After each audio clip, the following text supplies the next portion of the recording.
Estimado Andrés Lerner, la información esta semana dice, como ya viene sucediendo, que los medicamentos han aumentado, no todos, pero la inmensa mayoría por encima de los niveles de inflación en Argentina.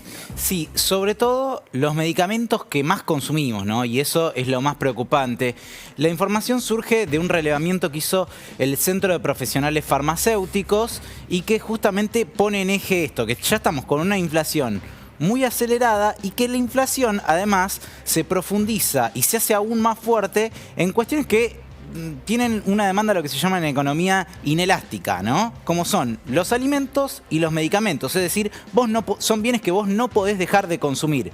Ya venimos hablando mucho de lo que sucede con los alimentos y bebidas, pero algo similar se replica en el esquema de los medicamentos. Tenemos ahí para repasar algunos de los principales datos de este informe que surgió y que muestra que los principales productos, los más consumidos farmacológicos, han subido por encima de la inflación.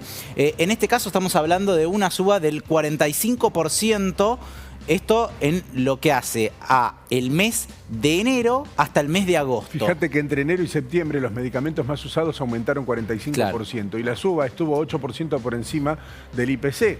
Y ya habían subido un 10% por encima de la inflación en el año 2020, por lo que los medicamentos más usados registraron subas de hasta el 86%. Claro, estamos hablando de subas muy considerables. Por supuesto, la inflación ya es alta, pero si encima eso, a lo que vos sí o sí tenés que consumir, como son los alimentos y bebidas, suben más que la inflación y también los medicamentos suben más que la inflación, bueno, ahí hay una situación muy preocupante. Y el adelanto que vamos a dar acá en Argentina en Vivo es que es lo que se viene, es lo que está mirando el gobierno. Por eso traíamos estos datos también, ¿no? Porque así como estuvimos hablando durante los últimos 15 días del congelamiento de precios que Roberto Feletti lanzó para más de 1.400 productos de la canasta básica, bueno, va a empezar a trabajarse en un esquema similar para los medicamentos, así como las empresas de la industria alimenticia estuvieron desfilando por la Secretaría de Comercio en las últimas semanas.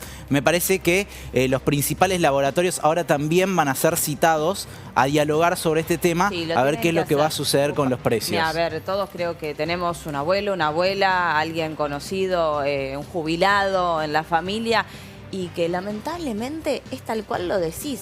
¿Qué jubilado le aumentaron la mínima un 86%, un 46%? A ninguno. Son medicamentos carísimos, te juro, perdón que ponga este ejemplo, pero escucha a mi abuela decirme, hoy no voy a almorzar porque me tengo que comprar un remedio que sale 5.000 pesos. ¿Entendés? Es tremendo. Sí, hoy no como porque hoy no me compro el medicamento que tanto necesito para la artrosis porque tengo que comer.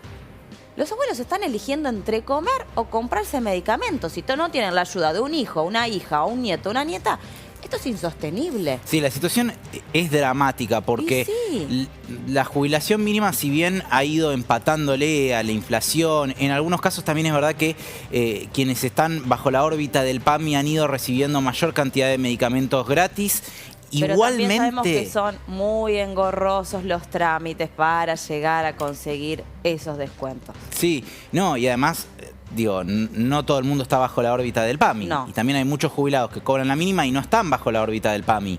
Y que les cuesta muchísimo acceder a los medicamentos con los precios que tienen y además, como decíamos, en un contexto en que también los alimentos de la canasta básica, las bebidas de la canasta básica, los productos de higiene personal de la canasta básica también han tenido aumentos muy fuertes y bueno, y esto es también lo que genera la inflación, ¿no? Que en definitiva creo que es uno de los grandes problemas que tiene la Argentina, que no se resuelve hace mucho tiempo y que es el gran desafío que tiene el gobierno y si me lo permitiste, digo, sí, también ha sido, me parece, el principal castigo electoral que ha recibido el gobierno, ¿no? Es una de las cuestiones que cuando uno habla con cualquier persona, lo primero que se remarca es la cuestión de los precios, ¿no? Como han subido los precios, bueno, se ha atacado en primer término a lo que hacen los productos de la canasta básica y me parece que ahora el llamado de atención va a venir para las empresas farmacéuticas.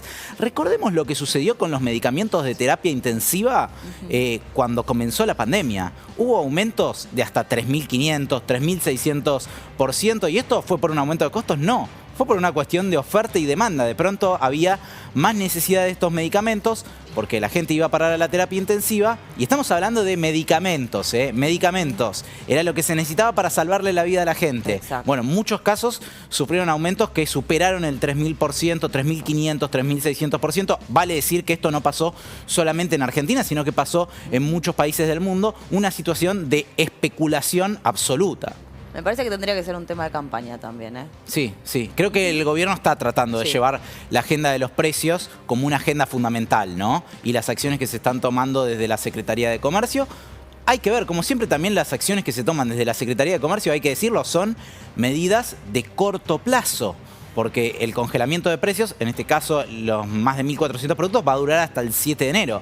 Después tiene que haber una política para que el 8 de enero no se aumente todo lo que no se aumentó en esos 3 meses tampoco, ¿no? Bueno, y ahí ya son políticas más de mediano y largo plazo que Argentina hace mucho tiempo no logra consolidar para bajar la inflación. Y estamos hablando de enero, ¿no? Como mediano y largo plazo, lo que habla de la coyuntura actual. Pero bueno, ahí estamos. Gracias. Por favor. No te vas, ¿no? Porque no.